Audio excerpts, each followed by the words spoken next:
Hi, and welcome to the 82 best 1990s PC platformers. Be it Windows or DOS, all the bests are here, well, at least based on Moby Games scores, and taking another look at all of them after the years really opens those nostalgia floodgates. Oh no, you're not gonna believe what happened. The infamous Hamburglar has stolen Ronald McDonald's bag of magic tricks and is up to no good. No doubt to trick people into leaving their personal and financial data with big corporations in exchange for questionable quality services. Or not, because it was 1992 and no one even considered anything as intrusive as it is nefarious.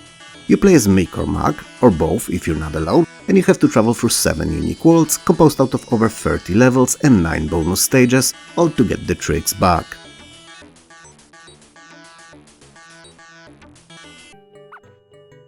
Unlike most other platformers in today's video, Tintin in Tibet is not a universal game for everyone, but made with kids in mind. It doesn't mean that there's anything wrong with it, just that it's not gonna test anything, neither your platforming prowess nor your puzzling chops. Tintin's friend has been kidnapped by a Yeti-like monster, in a King Kong Empire States building scenario, and it's up to our hero to travel to Tibet on a mission of rescue that will take him no less than 13 colorful levels.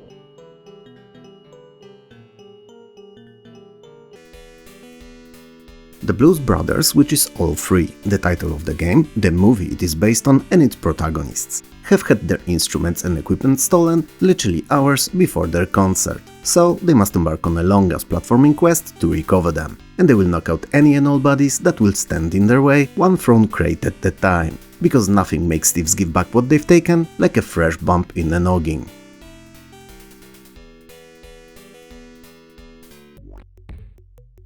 I'm gonna be honest, I don't quite remember the story of the first Jill of the Jungle game, but what I do know for a fact is that she was this skimpy-clothed Amazon girl that's anything but helpless. She can climb, run, leap and swim her way around filled to the brim with bodies levels, and she can put them all to rest with her spinning blade or a knife, and she can even transform into a frog, bird or a fish, each with their own special abilities, all the while solving simple environmental puzzles. Before there was Miss Pac-Man, after we had Lara Croft, but 1992 was all about Jill.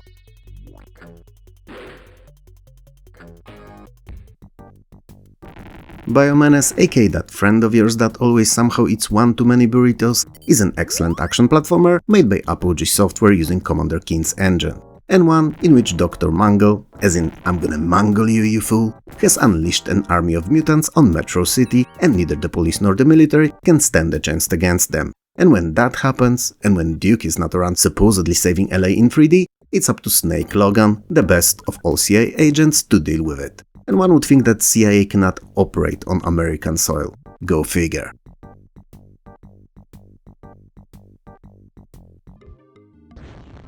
Hocus Pocus, despite the common misconception, is not a spell or a game title, but a name of a young and talented magician. And he has 3 dreams: to join the Council of Wizards in the Land of Lattice, to marry his sweetheart Popoppa, which I've re-recorded like 5 times already as I kept calling her Poopa, and that's dangerously close to a completely different meaning word, and finally to win the lottery. And only one of these 3 is a fake and not in the game. But what isn't is Hocus's quest, during which he must battle countless monsters, gain powers and abilities, and all of that to collect magical crystals for the chief wizard Terexin.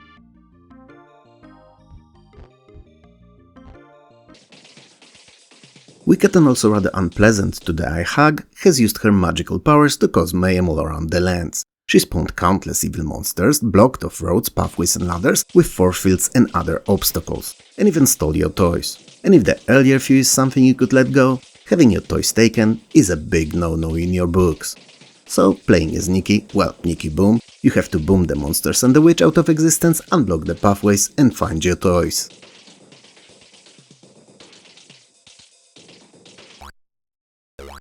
You know how some games give you these epic stories, these larger-than-life quests to complete, or damsels in distress to save? Well, Crystal Caves is not one of these games. It's a simple platformer that calls for one thing and one thing only: for you to find and collect all crystals in each of its caves. Oh wait, it's in the name, right? Anyway, there will obviously be animals, monsters, robots and other kinds of random enemies, along with numerous environmental hazards there to stop you. So, don't let them. Just don't.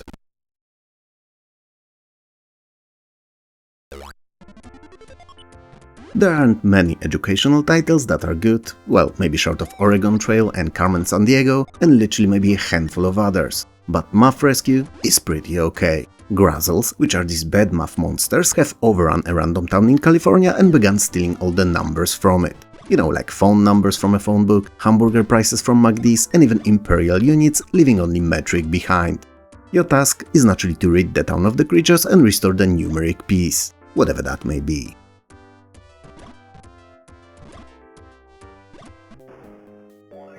When I was a kid, and it was a little while ago mind you, and the times have changed since then, Risky Woods was a part of the forest where kids would not dare go into, as many odd and uncomfortable things could happen there. These days, it's difficult to tear them off their tablets, consoles or phones, so it's not a problem anymore, and predators usually hang around online. But our today's Risky Woods is an action platformer where you collect tons of treasures and also defeat even more annoyingly quickly respawning enemies.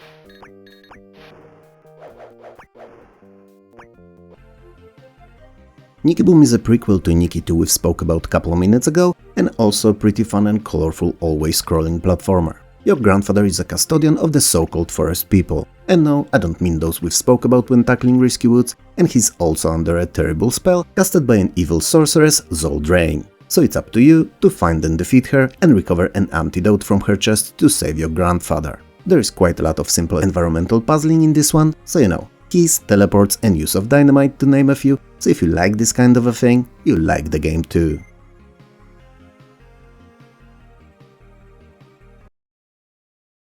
CJ, a brother to BJ and DJ, is an anthropomorphic elephant who escaped the zoo in which he was held in captivity and wants to get home to Africa, which as you can pretty much guess will take a little while when on foot. CJ's Elephant Antics is one of those games that are rather demanding. The levels are laid out in a way that will call for pixel-perfect jumps, impeccable timing and accurate use of your peanuts. Oh man, that sounds all kinds of wrong. To be clear, peanuts and bombs are projectiles that you use against the enemies here, so yeah, nothing nasty.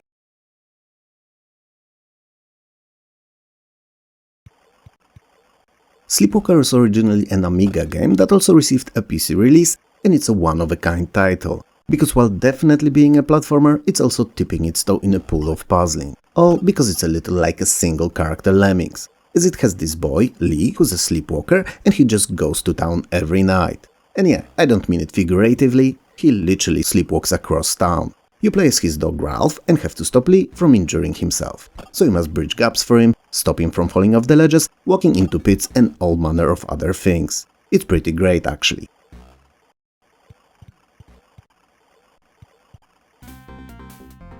While Amiga's 1992 Zool was an answer to Sega's Sonic, a year later Species Zool is an answer to Amiga's Zool, and suddenly I realized that all of that makes no sense. Oh well, what's important and worth noting here is that you're this space ninja from Nth Dimension who landed on Earth to prove his martial arts prowess by defeating countless Earth creatures and feed on Chupa Chups lollipops. So you know, a Predator-like scenario aside those lollipops.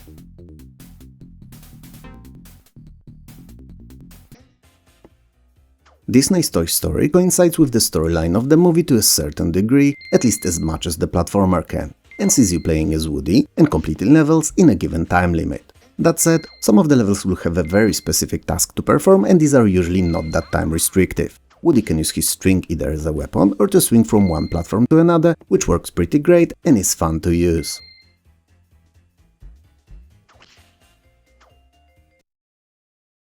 Dangerous Dave in the Haunted Mansion is not only crazy for walking into a life-threatening situation, but also a sequel to the first Dangerous Dave. Okay, truth is, Dangerous Dave had to enter the mansion because to his knowledge his kidnapped brother Delbert was being held in it. So he took his trusty shotgun and stepped into this monsters-packed super fun classic action platformer. Other than the very low power system's friendliness of DD, it was known for Dave's gun requiring a reload, which at the time was a new and time-consuming mechanic, adding an unexpected element of tactics to all the shootouts.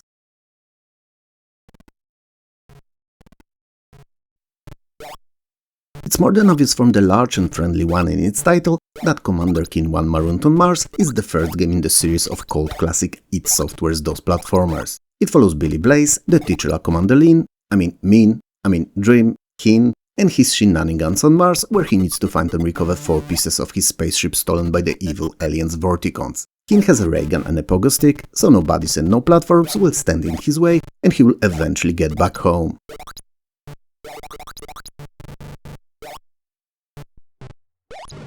And what a better game to follow up the first with, if not the second? Well, it's not like I had any choice here, it's all based on Moby Games user scores, but let's keep an illusion of it not being a coincidence. So, this time Vorticon's mothership appeared over Earth and prepares an attack to destroy it. Naturally, you playing as King have to stop them. To do so, you'll need to find and destroy their X-14 Tantalus ray weapons. It all sounds new and fancy, but the overall gameplay loop remained more or less the same, and good, because you don't fix what's working.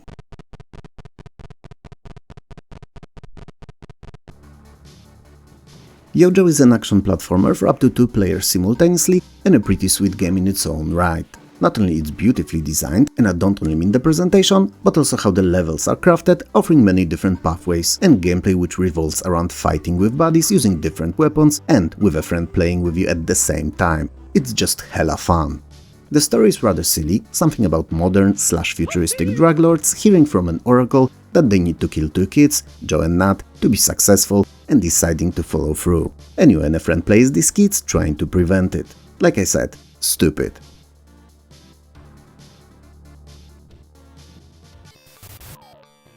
Rastan was originally an arcade game, and a few years after it received home ports. One of them was for DOS, and it's actually pretty good. The sprites are rather large, the game isn't very choppy, and some of these early arcade ports could really be terrible, mind you, and for the most part, all that was found in the original is moved to PC perfectly. So all the levels, different enemies, weapons, pickups, everything.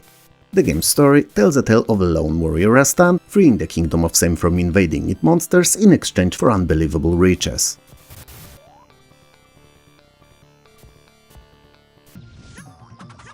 Evil Ed used his terrible Jedi mindfuckery magic tricks on the Lemming Land and turned most of them into his mindless puppets, which sucks nearly as much as his villain name does. Maybe more, the jury's still not out on that. Your mission playing as Lomax, the only lemming that managed to resist the spell, and is also not a drone walking aimlessly with no care in the world as most of them historically tend to do in their games, is to defeat the evil Ed and reverse the spell. The game is beautiful, super smoothly animated and criminally overlooked, so I'm happy that I've managed to show it off to you here today.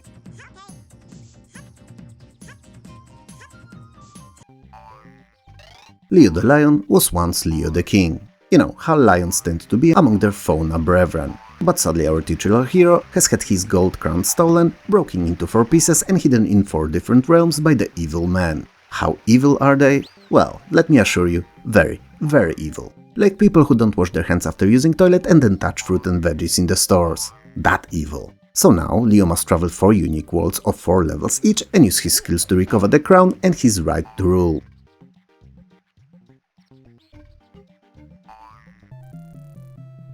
Joe and Caveman Ninja is an excellent arcade port to DOS and a 1-to-1 conversion of that title.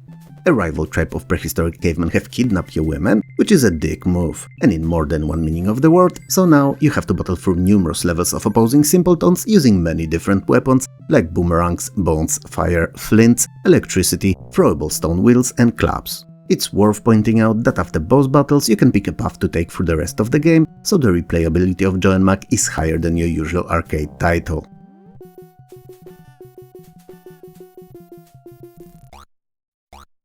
The evil, terrible and nefarious terrorist organization known as DVS, which most likely stands for Dirty Vile Shits, though I have no proof of that, has acquired blueprints of a new, ultra-powerful and deadly weapon known as Red Rock Rover. And that we sadly know for a fact. And since Her Majesty's best, so 007 is probably somewhere seducing an unsuspecting woman, it's up to you, 006, to go through 16 level strong DVS complex and retrieve all parts of the blueprint.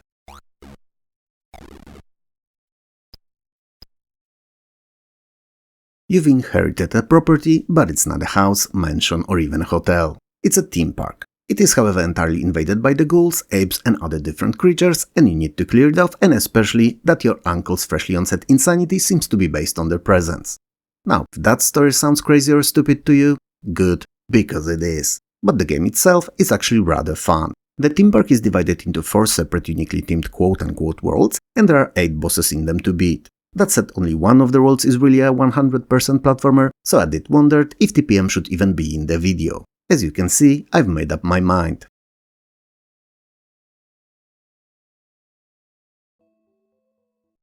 Zeliard is a side-scrolling platformer with role-playing elements.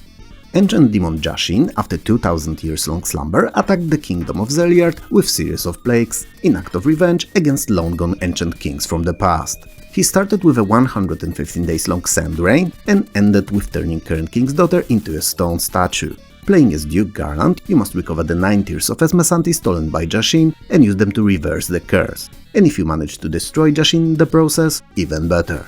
Actually, I made it sound like a choice, and there's none. You have to get him.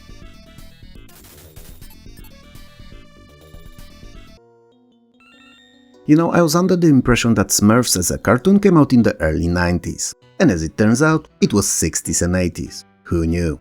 Anyway, the Smurfs is very similar to other Infogrames platformers from the time. So if you remember Tintin or Asterix and Obelix, you can expect pretty much the same loop, just different original presentation. Well, you're also rescuing Smurfs, which is always fun, cause Gargamel was a creep.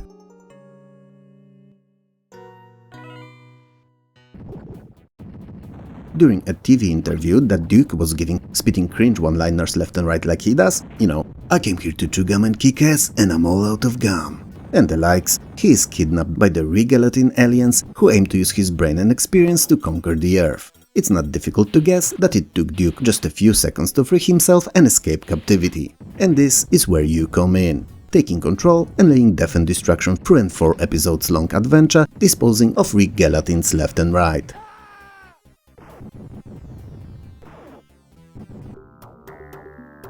Jill of the Jungle Jill Saves the Prince is the third and last game in Jill trilogy. And unlike previous entries, Jill's mission is actually of some weight this time, some value if you will, as she has to find and rescue a prince who is held by the Green Lizard Man. As per usual, the levels are filled with baddies, tons upon tons of traps and hazards, and infinite fun. So if you like previous 2 classics in the series, one of which we've still to talk about, you'll love the third one too. Oh, and naturally there's some environmental puzzling, but that's something you expect from any Jill of the Jungle game.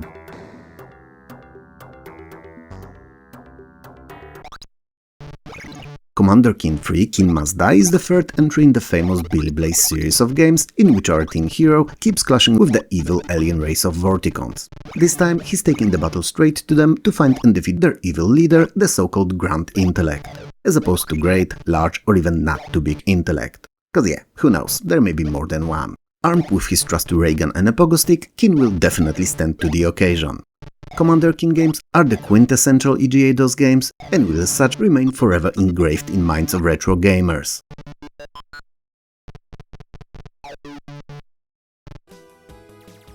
Firehawk Thexder The Second Contact is a sequel to the original Thexder, and it's a very unusual platformer because it's mixed with a spaceship shooter, as your character, the Firehawk robot, can actually transform into a jet, like a sole, singular and devoid of any friends abandoned transformer. And the morphing is not just for fluff, as many of the levels actually mix sections accessible on foot and by jet only. It's a pretty fun mechanic and one that works quite well if you like to explore large stages and figure out simple environmental puzzles. Your character is equipped with a shield and a laser, but can find and use other better weapons too.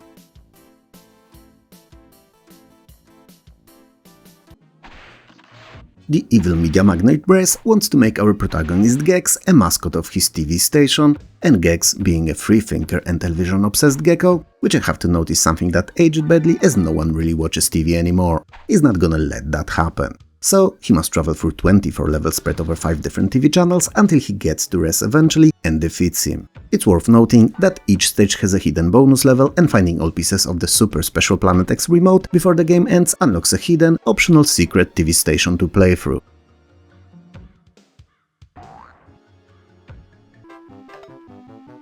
James Bond 2 Codename Robocod came out on more systems than probably any other game in this video. And while it originated on the Amiga and was not equally successful on all of them, it was generally speaking a beloved game.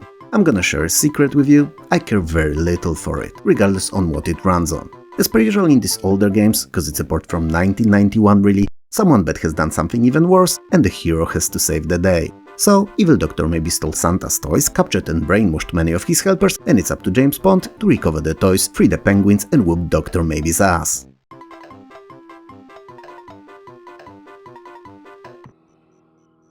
Talking about the games I appreciate but are not a fan of, the Lost Vikings 2, Norse by Norsewest, is a sequel to the first game and also a puzzle platformer. The evil tomato has captured our trio of Viking friends again, and Eric the Swift, Olaf the Stout and Balog the Fierce are now joined by anthropomorphic wolf and a dragon, on a quest to puzzle their way through time again to eventually come back home. Every stage gives you 3 out of 5 to control, each with their own special skills, and they all need to work in unison to complete the game. And if you wonder what I didn't like about it being a follow-up to a super fun original, it was the graphics. I hated the pre-rendered characters.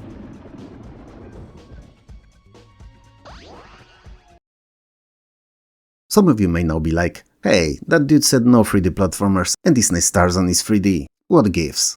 Well, the graphics may be 3D in this one, but it actually plays in only 2 dimensions, and as such, it's more than a good fit for this list. And if you don't agree, it's your call, I'm not gonna try to change your mind. Most of Tarzan's enemies are different animals, but the overall goal of the game is to defend jungle creatures from hunters led by an evil master hunter Clayton. While Tarzan can find and use other special temporary weapons like a knife or a spear to name a few, the one that he has access to at all times are the fruit, which he tosses at his enemies with deadly accuracy, proving once and for all that food fights that so many of us might have been involved as kids originated from the jungle.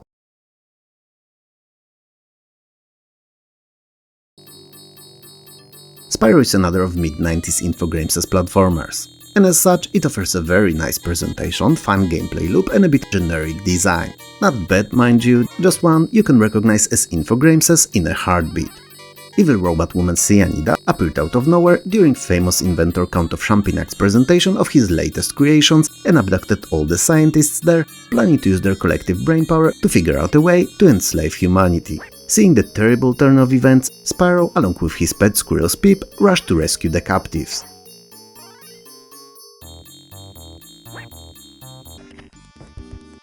I have a love-hate relationship with EGA. In hands of talented artists, EGA can be used to create truly astounding graphics and perhaps not rival, but at least nearly equal some of the early VGA games. Most Shareware games, however, did not have access to that kind of talent, and Monster Bash is somewhere on the border between beautiful and fugly, and I can't make my mind about it. It plays great though, so you know, that's what counts, right? Kanchak kidnapped your pet dog Tex, and you playing as Johnny Dash have to enter the underworld and recover your best friend. If you kick some monster ass in the process, that's just added bonus. Awesome. Pandemonium is another of those it's 3D but not really games, and people used to call them 2.5D, and so did I, and so I sometimes still do. Young sorceress Nicky, not realizing her true powers as a vixen and a caster, accidentally casts a super powerful spell that spawns a huge-ass monster that swallows the entire village where Wizards in Training seminar was held. And it sucks, cause it's all on her. So, aided by her 2 friends, court jester Fargus and his sidekick Sid, she must travel to the so-called wishing engine to be granted a wish that would revert the terrible effects of her accidental magic.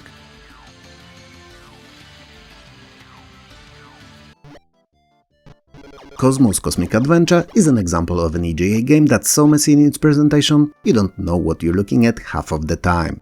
In the same time, it introduces plenty of fun mechanics like hanging from the walls, tons of interactive objects, teleports, and even a hovercraft, which were not the norm in those games by 1992. On a trip to Disneyland, Cosmo's spaceship is hit by a comet and crash lands on an unknown planet. What's more, as he goes exploring to find something to fix it, his parents are kidnapped and now he must also rescue them before they are eaten.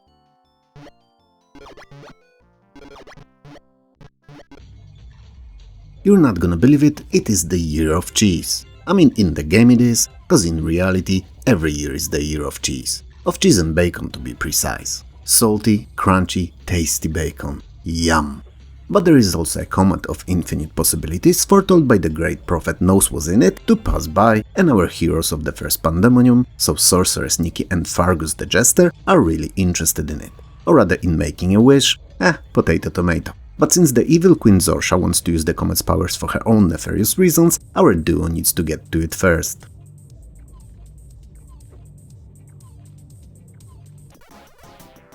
Trolls is a very unusual platformer. The story is rather vague, and I honestly don't remember much about it, other than that it calls for you to rescue a particular number of troll babies in each stage to complete it. But I suppose it's unimportant, given that it was another game with a product placement. Trolls Dolls, to be precise, that I've missed from my former games with product placement video. Trolls is colorful and cute, as if it was made for children, but in the same time it's very demanding and punishing as if it was not. You, however, saw gamers seemed to like it a lot, hence its spot on this list. Jill of the Jungle Jill Goes Underground is the second and arguably the best entry in the trilogy, and also one that answers age-old question. Does Jill look better in green or red? And the answer is simple: red. It is not set in the jungle anymore, and Jill now scours the Montezuma's castle and its countless underground chambers. Gameplay-wise, not much has changed. She can still run, jump, climb and fight various different creatures and also transform into others for a mandatory degree of environmental puzzling. The selection of enemies from the original is complemented by a bunch of new ones, and they are much smarter and aggressive than ever before. It's always fun to see Jill swoop around her games, as she's a fundamental part of PC's platforming history.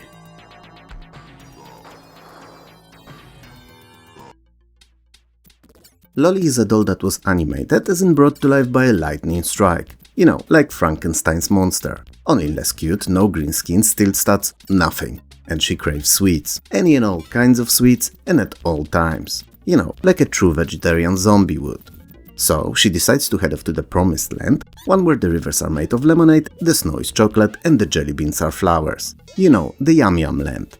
The road to freedom is not an easy one though, as there are a whole manner of different enemies, monsters and hazards trying to stop Lolly on her path. She is not going to abandon her newly granted life and freedom though, and she bravely fights her way through an 8 levels strong tale.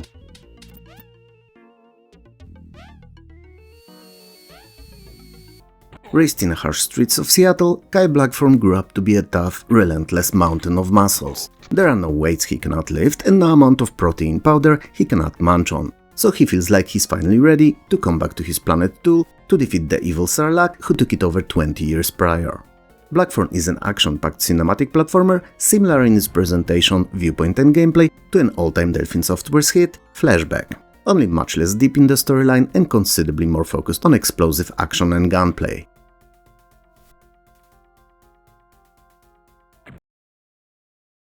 While the second Rick Dangerous is perhaps not as good and revolutionary as the first was, at least in my eyes, it's still a damn good title and an excellent time to be had, if you're someone who likes demanding, memorization-based platformers that will not treat you like a kid, or if you enjoy being reminded by a game why you suck so much. Either will do. So it will punish you time after time after time, and it will pull no punches at all.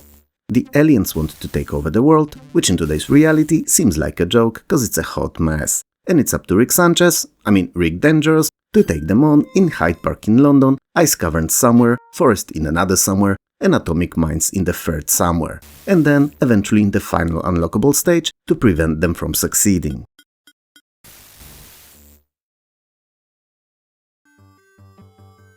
When I began working on the list for these two videos, although back then it was still supposed to be only one, I imagined it being 50 titles strong tops. When I got to here though, so 37th spot, and in the second video, I know already that it will have exactly 82 games. It seems that I've misjudged DOS for having far fewer good platformers than it really did.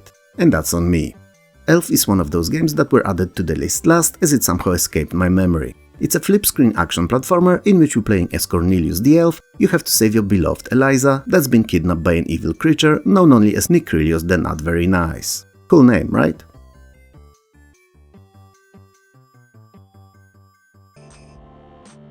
It may not have the wow factor anymore, but when I saw the abuse first, the game, not the act of aimless violence and cruelty, I was instantly hooked. Never before have I seen any game mixing keyboard and mouse controls in an action-centric platformer so well and in such an ergonomic way. I mean, I didn't have to learn the controls or get used to them at all, I just sat at the game and instantly knew how to control it. It was a marvel.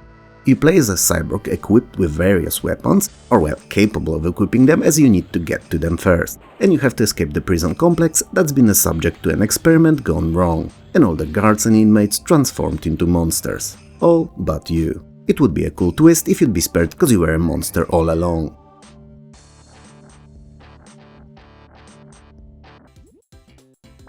I feel that just Jackrabbit 2 was a better game than the first. Sure, it came a bit late for a 2D platformer on PC, but it improved upon everything that the original offered, and in all manner of ways, all the while retaining the same gameplay formula of running and gunning at incredible speeds. It introduced a high resolution to the mix, split-screen multiplayer, where even up to 4 people could play it at once, and 5 different game modes. Cooperative, which was my fave as it was the campaign, Battle, so a deathmatch, Race, in which you were racing laps around levels, Capture the Flag, which is self-explanatory, and Treasure Hunt, in which whomever collects 100 diamonds first, wins. It was a blast.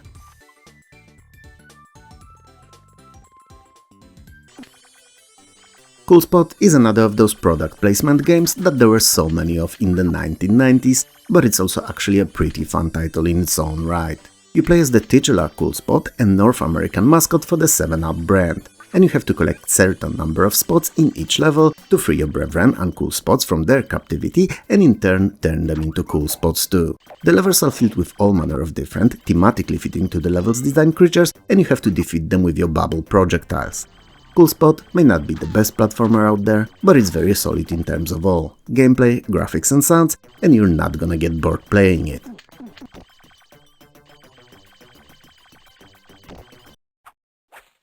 Pitfall: The Mayan Adventure was one of the first games adapted to the new version of Windows 95 to show off its multimedia capabilities and power of DirectX libraries. As a first effort, it was pretty great. But given the relatively early iteration of these slips and hardware available at the time, the dynamic window scaling, which was its biggest feature, was not viable for everyday use yet. So either play it in a tiny window or in full screen.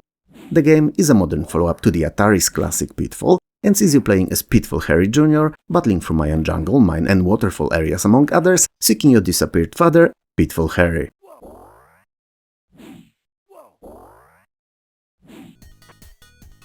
If it was I, and not you deciding on the order of games in this video, Fear of the Furries would have held the top spot. It's by far my most favorite 2D action-adventure platformer with puzzle elements.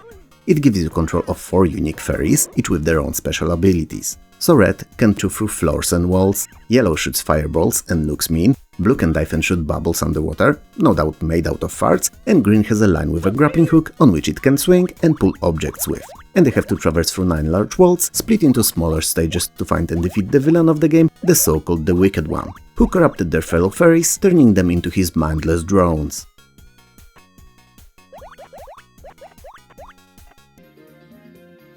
Disney's Hercules is based on the animated cartoon movie. You play as the titular hero and the strongest man in the world, and you must prove yourself worthy of being admitted to the Mount Olympus to sit among gods. To do so, you must prove your strength and courage. So you'll be performing different feats and overcoming numerous obstacles, which Hades will go out of his way to make considerably more demanding than they would have been otherwise.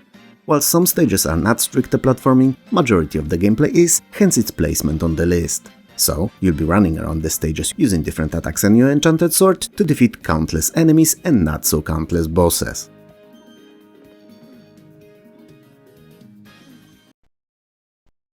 Another World, aka Out of This World, is this sci-fi cinematic action-adventure platformer, and a game that's, at least in my humble opinion, an experience everyone should go through at least once. Granted, I am much worse at gaming today than I was in the 90s, so I'm convinced I wouldn't be able to complete it. Another World was best known for its captivating plot, brilliant balance between action-packed gameplay and puzzling, lifelike rotoscoped animations and complete lack of any kind of interface, making it feel like an interactive animated movie. Oh, and the difficulty. Yeah, it was known for that too. For separating noobs from Omega gamers, and I know that, cause I was definitely not in the Omega camp.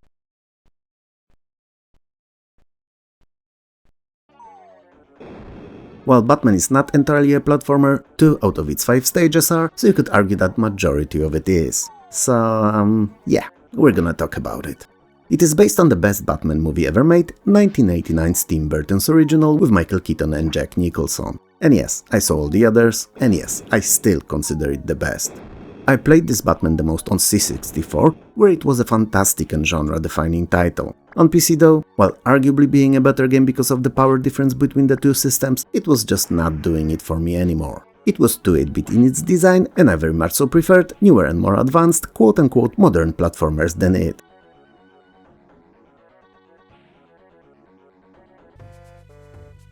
Mid-1990s saw a lot of Disney's IPs released as platformers, and they were pretty much all great. The Lion King was no different. It took all of your clothes off, removed your shoes and any jewelry, and placed you in 4 pose of a baby Simba. Initially, as in time, as the game progressed, you eventually moved into controlling him as a grown-up. The game loosely follows the events of the movie, although it's not as close as some other games from Disney were. Collecting bugs in some levels allows you to enter bonus stages in which you play either as Timon or Pumbaa.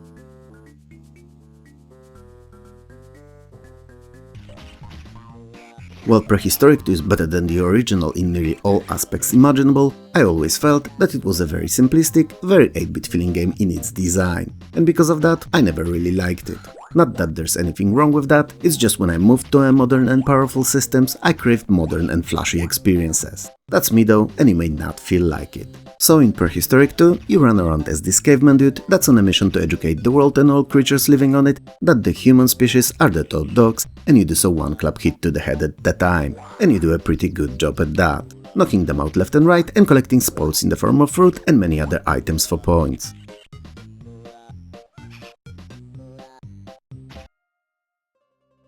Prince of Persia 2, The Shadow and the Flame starts directly after the original, which we will talk about much later in the video, so I'll explain this one pretending that you don't know of the other. So after defeating the evil Grand Vizier Jafar, you are ready to take Princess's hand into marriage and become the new Sultan of Persia. You care very little for the money and monarchy theatrics, but the girl is the real deal. As you approach the palace, however, you are magically turned into a beggar, and appearing seemingly out of nowhere doppelganger of yours orders guards to throw you out despite your protests. And as it turns out, it was Jafar again. So, once again, and this time hopefully once and for all, you'll have to defeat Jafar, recover your looks and save your beloved.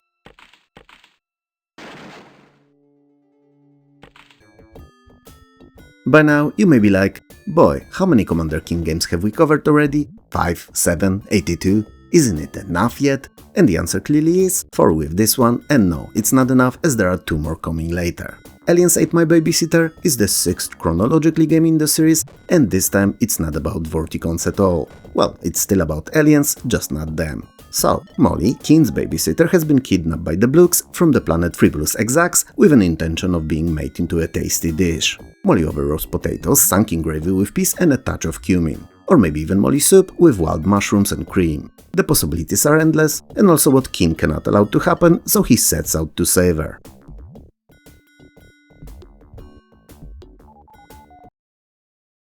Traditionally for the shareware games, Alien Carnage has a stupid story. It's so stupid in fact that it could have been made into a juicy and terrible, super fun to watch B-movie. You know, like those killer tomatoes from space and other similar junk that you cannot just not love. So, aliens have invaded Earth. But of course they have. And they've decided that the best way to conquer the planet is not to kill everyone on it in cold blood, but to turn them into green zombies. So you'll be killing zombies, rescuing hostages, using many different weapons with upgradable ammo, collecting coins and, well, and saving the world. You know, how you do.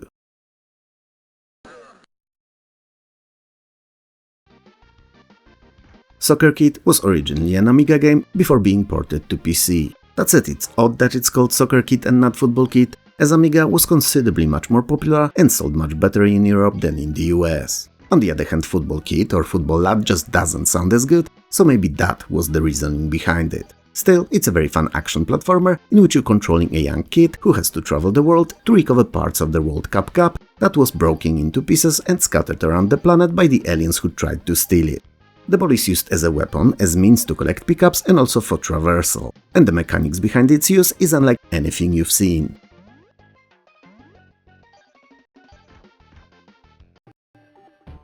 If you didn't think that Zool was enough already, Rayman Graphics came back with Zool 2, which also includes Zeus, Zool's girlfriend, and also a ninja from Nth Dimension, and Zune, his intergalactic wonder dog. Yeah, I do think it's a bit much, but the game itself is pretty fun. There are 6 large levels split into 16 smaller stages, and our heroes can now also scale walls and spin attack. This time, however, you are not in the Predator movie-like scenario, but have to save your homeworld dimension Nth from the Cruel, who set out his forces there to rid it of any imagination. Silly? Perhaps? Pointless? Yeah, that too. But it plays pretty well, so that's what's important.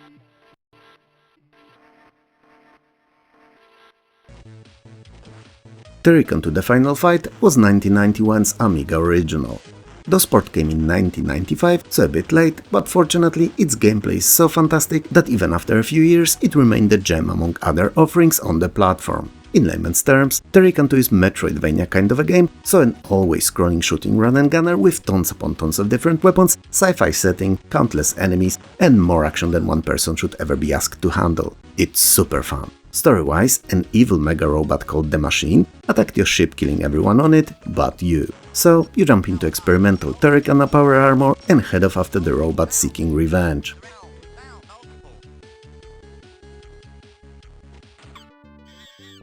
I bet that you're tired of hearing me say Commander Keen or Disney, and yet I'm back to say it once more. So brace yourself, as I will try to use both in one sentence somehow.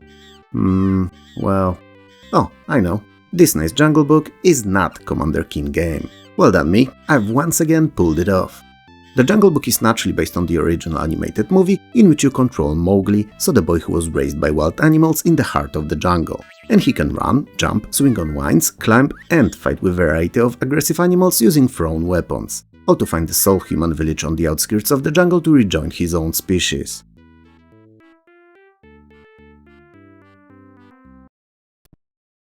Magic Pockets is an excellent example of what I like to call stupid story tons of fun kind of a game.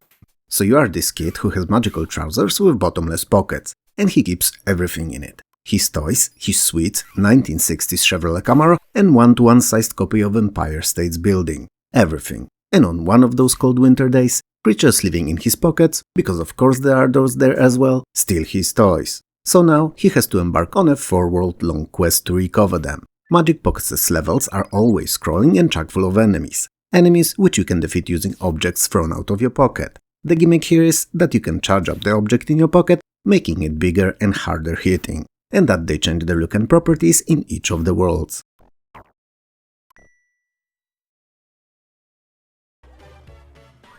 Just Jackrabbit? More like Sonic with guns. And in many ways it was Sonic with guns, because Jess was faster, crazier and more action-packed than Sonic ever could hoped of being. Was it better than it though? I suppose the opinions may differ here, but if I was to look at it objectively and take off my rose-tinted nostalgia glasses, I would have to say no, it wasn't.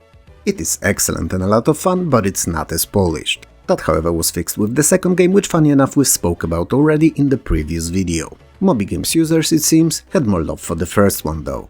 Jess travels around different planets, saving them from evil Devon Shell and his forces, seeking information about Princess Eva Earlong's location to eventually rescue her too.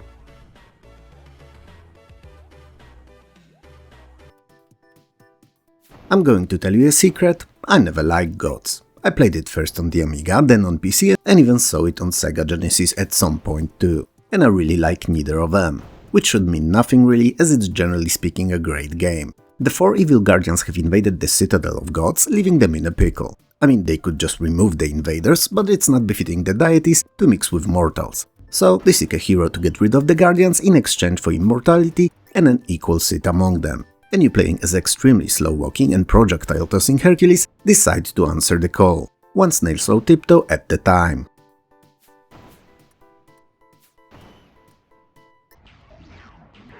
If you are a decent gamer, which sadly I only ever am occasionally these days, once every full moon if you will, then The Heart of Darkness is a fantastic game. It was created by Eric Chackey, known for his earlier genre-defining title, Another World. And same as that game, Heart of Darkness 2 is an unforgivingly difficult, beautifully animated and playing cinematic platformer. Despite the challenge that it poses to Sunday gamers, it is easily one of the most beautifully looking platformers ever made. It tells the story of a kid named Andy attempting to rescue his dog Whiskey from the creatures of darkness who took him right into the heart of Darklands.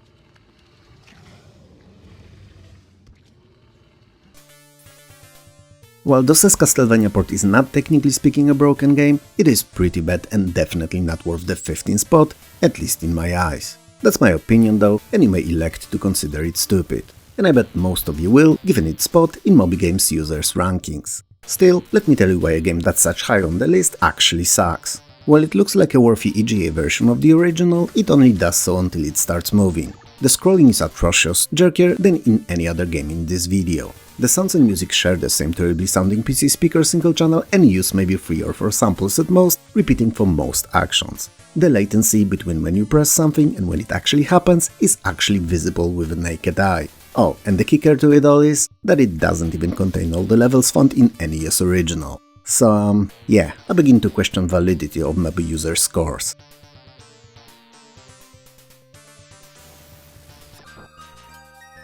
Where Castlevania failed, Fire and Night succeeded.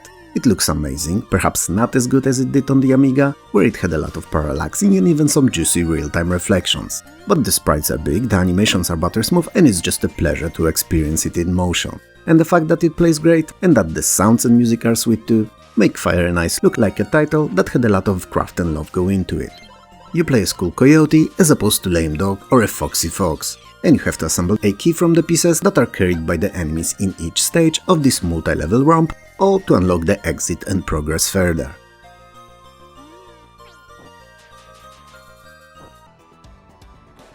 Earthworm Jim on PC is one of those rare games that were actually better on it than on the consoles it originally released on. While nothing was added content-wise, the graphics were a bit more polished, with nicer looking sprites and a tad higher resolution to boot. It's also one of the weirdest games ever, as you're controlling an anthropomorphic worm that somehow got his hands on a suit that actually granted him hands and legs. I know, sounds ridiculous, but nowhere nearly as ridiculous as some of the things that you'll do in the game. Like using your worm body as a whip-like weapon, as a grapple hook, or to spin like a rotor to hover for a short while. It's just great. Most of all, however, it's a beautiful and hilariously funny run and gunner and easily one of the best platformers on PC.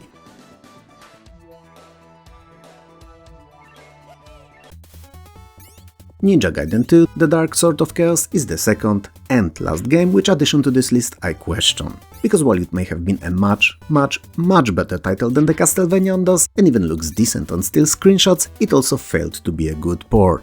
The scrolling is choppy, the framerate is anything but smooth, and the collision detection makes it feel like a failed shooter, and not a game about ninja at all, as some enemies can actually hit you from afar. Not from a screen length, mind you, but at least a good dozen or so of pixels. It doesn't happen often perhaps, but when it does, it really hurts. Oh, and the controls are rather disappointing too, having an obvious latency delay. The only good thing about Ninja Gaiden 2 being so high on the list is that the remaining 11 titles are all fantastic.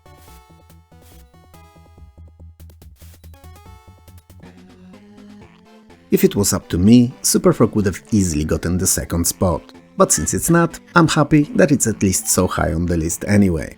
It's an Amiga original and an excellent proof that PCs, whomever their maker was, were capable of offering equally as good platformers as the consoles did. Super Frog is divided into 6 uniquely themed worlds of a few levels each, and provide for countless hours of all-way platforming fun, collecting coins, killing baddies, and most of all, seeking hidden caches of treasures, passageways and secrets. It's incredible. It also tells the story of a prince turned into a frog, gaining his super magical powers after drinking orange Lucozade, British energy drink, which I assure you, does actually grant you powers, and having to find an evil witch and defeat her to regain your true form and save your beloved princess.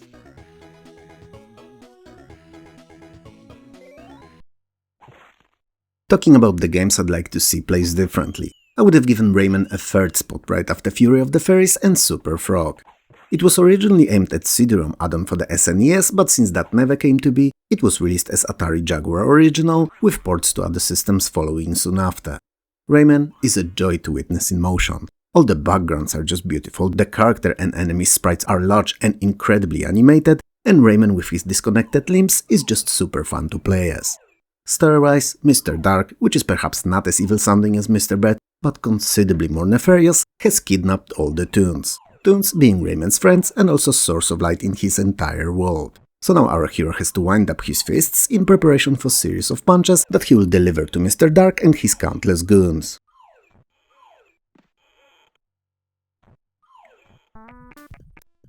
Commander Keen 5: The Armageddon Machine is the most epic titled game in this entire video. I mean, Armageddon. You don't know what to expect. You've no idea what could happen, it's scary. Well, fortunately, you have me here to fill in the gaps. So 80-year-old hero Billy Blaze, aka Commander Keen, has learned about Shikadi's aliens' plans to destroy the galaxy, and to stop them, he must board their mothership, defeat the powerful machines protecting the elevator leading to Alien's ship's core, and destroy it. As per usual, you have your ray gun and a pogo stick at hand, you need to defeat hundreds of enemies, collect even more pickups, and involve yourself in a mandatory environmental puzzling, all to save the universe. I mean, galaxy. Potato tomato.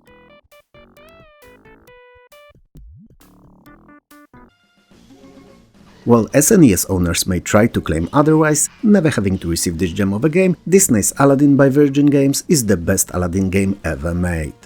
Armed with a sword and near limitless assortment of spoiled apples, Aladdin must traverse through famous locations known from the animated movie to defeat the evil Grand Vizier Jafar. It's worth pointing out that the animations for the game were created in cooperation with Walt Disney Feature Animations, so you know, their quality is unquestionable. I mean, just look at how it runs and sounds. Yes, sounds. The music in this one is such an earworm. Man, what a game.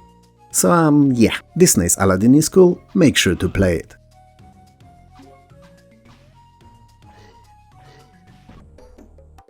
While I consider Fury of the Furries to be a much better puzzle platformer than the Lost Vikings, most of you thought otherwise, and hence why they're in the positions that they are on the list. It doesn't change the fact that it's a gem of a game in which you're playing as 3 displaced in time Vikings. Eric the Swift, Olaf the Stout and Balog the Fierce have to escape the captivity from the alien known as the Dominator, who is collecting different species to display in his gallery. You know, his interdimensional time-displaced zoo, if you will. Each of the 3 has different abilities and must combine them all to solve the puzzles and find their way back home to their loving wives. Yup, that's in the lore.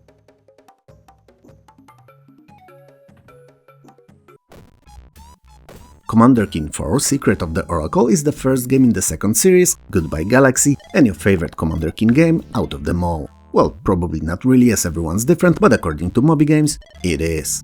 We have proven more than once today that the scores don't always correspond to the title's quality, or that the scores somehow bleed through from other platforms to DOS. Whatever's the reason behind it all, it's irrelevant, and the important thing is that Keen 4 is great.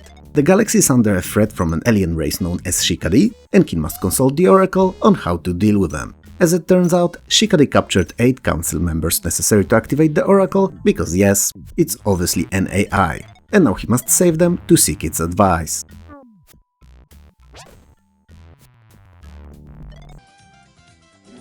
Remember when I dared saying that Sonic is better than just Jackrabbit? Turns out you agree, because Sonic CD was placed much higher on the Moby Games' 2D platformers list of PC games. This particular entry in the Sonic series is actually rather well thought out and has some interesting mechanics. Namely, you get to travel to the past and future version of the levels, and depending on your performance in the past versions of the stages, the future ones will be either easier or more challenging, throwing different number of enemies and hazards at our blue hedgehog hero. Dr. Eggman, aka Robotnik, seems to be manipulating the fabric of time and has created Sonic's evil alter ego, Metal Sonic, as in listening to the metal music and also made out of metal too. And that bad Sonic kidnapped Amy, our real Sonic's self-proclaimed girlfriend. And this act of war, as you can pretty much guess, cannot stand.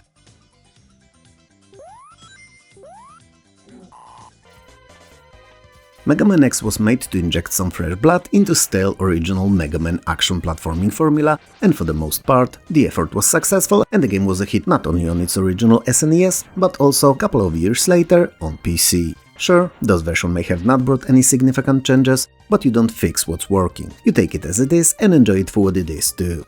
The 16/32-bit coat of paint looks fantastic, and the animations are super smooth, befitting the year that the game released in. Mega Man itself has some new and interesting powers, like a dash or a climbing to name a few, and overall it's a blast to play. A mega blast to play.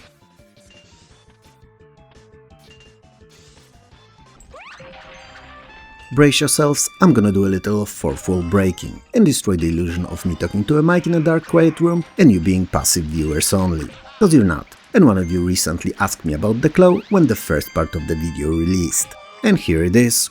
The Claw. Pretty awesome name, not necessary for the platformer, but it is. Claw is a beautiful side-scrolling platformer in which you play as a pirate cat that embarks on a perilous quest to find the mystical amulet of 9 lives, to add the 9 to his already 9 and make himself the first ever 18 lives cat, supposedly. Still, the adventure will take him through many enemies-filled lands, in which he'll need to swashbuckle his way through, using his pirate sword, pistol, dynamite bombs and even super special claw attack.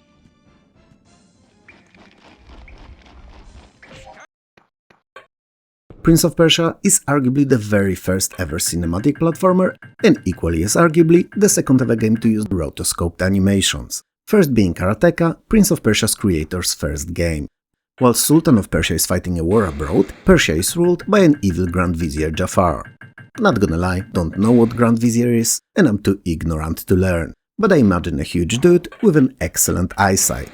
That said, he took over Persia, and now, to solidify and legitimize his rule, he aims to marry Sultan's daughter. And that is a major problem, and not only because of all I just mentioned, but also because the character you play as loves her too. So now you have 60 minutes to escape the dungeon Jafar locked you in, beat up his goons, and him too, and not only save the princess, but also let her make you a real man.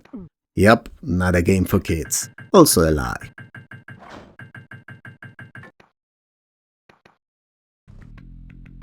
Have you noticed how many of the games on the list in these two videos have been Amiga originals that were later on released on PC? Yeah, a lot. And our first spot is 2. And I am sure that you knew what game it was going to be, given that we've not spoke about it so far, and it's such an important title. It's Flashback, The Quest for Identity. So the first game ever, entirely based on the premise of the main hero seeking appropriate pronoun to be described by. No, that's another lie. I should really stop lying, as you may begin to think that I lie all the time. So, Flashback is probably the most famous and beloved cinematic platformer ever made. It received ports to more systems than any other, and they were all great. It is set in the year 2142, and you play as Conrad B. Hart, who after narrowly escaping hostile aliens crash lands on an unknown planet, and when he wakes up, he has no recollection of who he is, and where he's supposed to go. And your quest is not only to survive, but also to recover your identity. So what do you guys think? Do you agree with Moby Games users' choices? I know I would have rearranged them if that was up to me, but what was your top 10? Or top 5 even? Make sure to let me know in the comments below. Also, if you're down there already, why not hit those likes up and bell icons too, for YouTube to let you know when I release something new. For now though, take care of yourself, eat great food, and I'll see you soon.